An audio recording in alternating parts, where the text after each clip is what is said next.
மத்திய பட்ஜெட்டில் ஊரக உள்ளாட்சித்துறைக்கு மொத்தத்துக்கே தமிழகத்தை புறக்கணிச்சிருக்காங்கன்னு அவர் சொல்லியிருக்காங்க.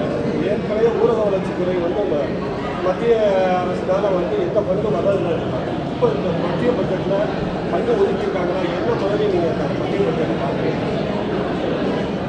இப்போ வந்திருக்கிற நிதிநிலை அறிக்கையை பொறுத்தவரை அவங்க கையாளுகிற முறை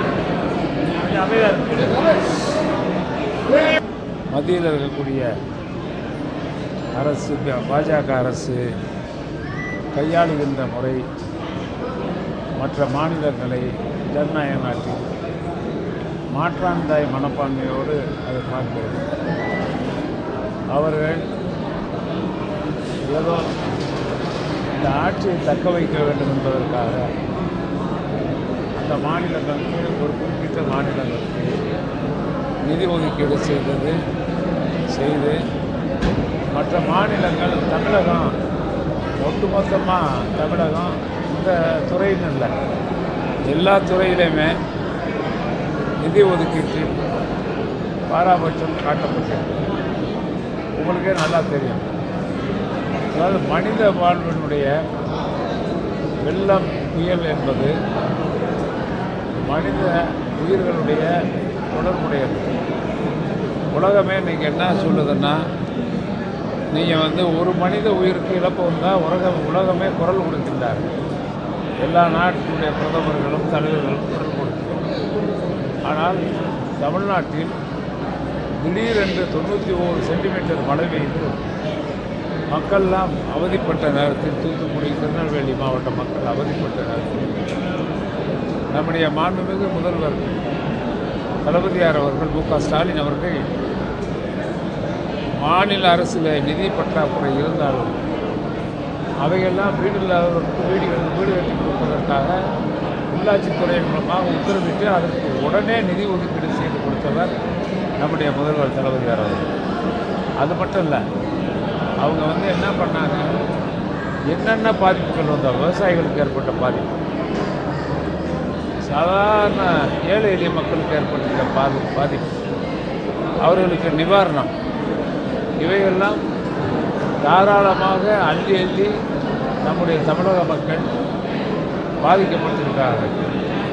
அவர்களை காப்பாற்ற வேண்டிய பொறுப்பு எனக்கு இருக்கிறது என்று அதை ஏற்றுக்கொண்டு மத்திய அரசிடம் வெள்ள நிவாரணம் மற்ற மாநிலங்களுக்கெல்லாம் கொடுத்த மத்திய அரசு பலமுறை கேட்டும்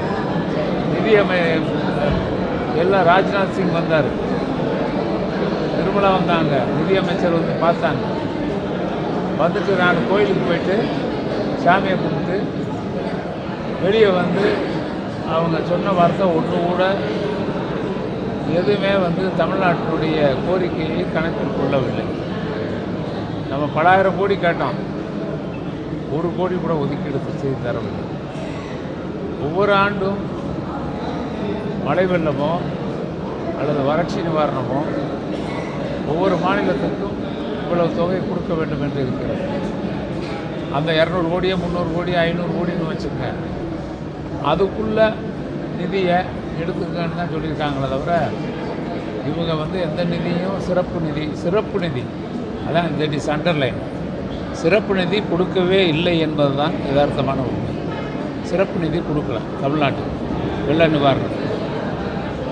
அதே மாதிரி எல்லா திட்டங்கள்லையும் பார்த்தீங்கன்னா நீங்கள் இன்றைக்கு தமிழகம் புறக்கணிக்கப்பட்டிருக்கு.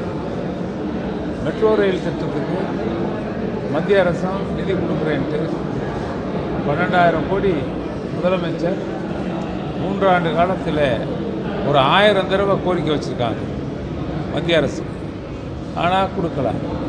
தமிழ்நாட்டுடைய வளர்ச்சி திட்டங்களுக்கு அவர் அதை எடுத்துட்டு முன்னோக்கி கோவை, மதுரையெல்லாம் வளர்ச்சி பாதையில் கொண்டு செல்ல வேண்டும் என்று தமிழ்நாட்டில் உள்ள முக்கிய தலைநகரங்களை, மாவட்ட தலைநகரங்களை ஒரு சிறப்பான அந்தஸ்துக்கு எடுத்துகிட்டு போகணும்.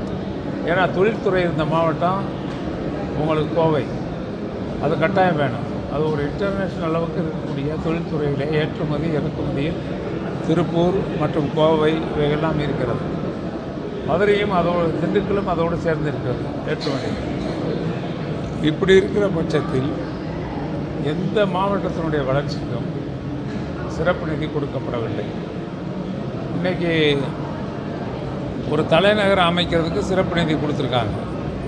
அமராவதியில் கொடுத்துருக்காங்கல்ல, ஆந்திராவில் இன்றைக்கி ஒரு ஆட்சி வந்து ஒன்றும் கொடுத்துட்டாங்க. ஆனால் நமக்கு கொடுக்கல. நம்ம நியாயமாக நமக்கு தேவைப்படுகிற நிதி, நமக்கு வழங்க வேண்டிய நிதி சிறப்பு நிதி, அதையே மறுத்தது மத்திய அரசு. அதுதான் யதார்த்தமான ஒன்று. அப்புறம் நடைமுறையில் பட்ஜெட்டில் என்ன ஒதுக்க போகிறாங்க? தமிழ்நாட்டை புறக்கணிக்கிறது மத்திய அரசாங்கம். நாடாளுமன்ற தோல்வி காரணமாக வந்து புறக்கணிக்கிறாங்களா? ஏன்னா தமிழ்நாட்டு மக்கள் நம்ம ஒரு இடம் கூட அவங்களுக்கு கிடைக்கல இல்லை, அது ஒரு காரணம் தான். மிக மிகுந்த எதிர்பார்ப்புடன் 7-8 முறை வந்தார்கள் தமிழ்நாட்டில். பிரதமர் 8 முறை பிரச்சாரத்திற்கு வந்ததே ஏதோ ஒரு முறை வருவாங்க, 2 முறை வந்ததாக ஏதோ ஒரு நேரத்தில் தான் வந்திருக்கு. பிரதமர் 8 முறை தமிழ்நாட்டிற்கு 7 முறை 8 முறை வந்தோம். ஆனால் வந்து அவர் அதை காதலே வாங்கல. எல்லாம் பார்க்குறேன்ட்டு அப்படியே போயிட்டாங்க. இதை பட்ஜெட்டில் ஏன்னா நான் முழுமையாக இன்றைக்கி வந்து இன்னும் பார்க்கணும் அது என்னென்ன வந்திருக்குன்னு பார்க்கணும். அவங்க தமிழ்நாட்டு மக்களை ஏமாற்றினது தமிழ்நாட்டில் இருக்க 8 கோடி மக்களும் நன்றாக அறிவார்கள். ஏமாற்றியது பாஜக அரசு. தமிழ்நாட்டில் வெள்ளத்தில் நம்ம போய்கிட்டு இருக்கையில் காப்பாற்றுறதுக்கு முன் வராத மத்திய அரசு அது பேசுகிறதுக்கு அந்த இயக்கத்தினுடைய தலைவர்கள் பேசுவது, அவர்கள் பேசுவது எந்த விதமான அடிப்படை தகுதியும் கிடையாது. ஏன்னா நிதி ஆயோக் கூட்டத்தில் கலந்து கொள்ளலாம், நம்ம வைக்கிற கோரிக்கைகள் எல்லாம் தூக்கி அங்கிட்ட இருந்து விடுகிறார்கள்.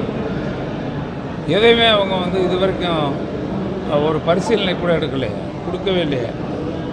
நீங்களே பார்க்குறீங்க பத்திரிகையாளர்கள், ஒரு தடவை ஒருத்தர் ஒரு உதவி கேட்டு வர்றாரு உங்கள்கிட்ட, 2 தடவை கேட்குறாரு, 100 தடவை கேட்குறாரு, 200 தடவை கேட்குறாரு, 1000 தடவை கேட்குறாரு. உதவி என்பது நம்ம ஒன்றும் பிச்சையாக கேட்கலாம். நம்மளுடைய மக்களுடைய வரிப்பணம் ஜிஎஸ்டியின் மூலமாக பல ஆயிரம் கோடி மத்திய அரசிற்கு செல்கிறது. அதற்கு உரிய மாநிலத்துக்கு கிடைக்க வேண்டிய நிதி வழங்கப்பட்டிருக்கிறதா என்றால் இல்லை, மிக குறைவாகத்தான் இருக்கிறது.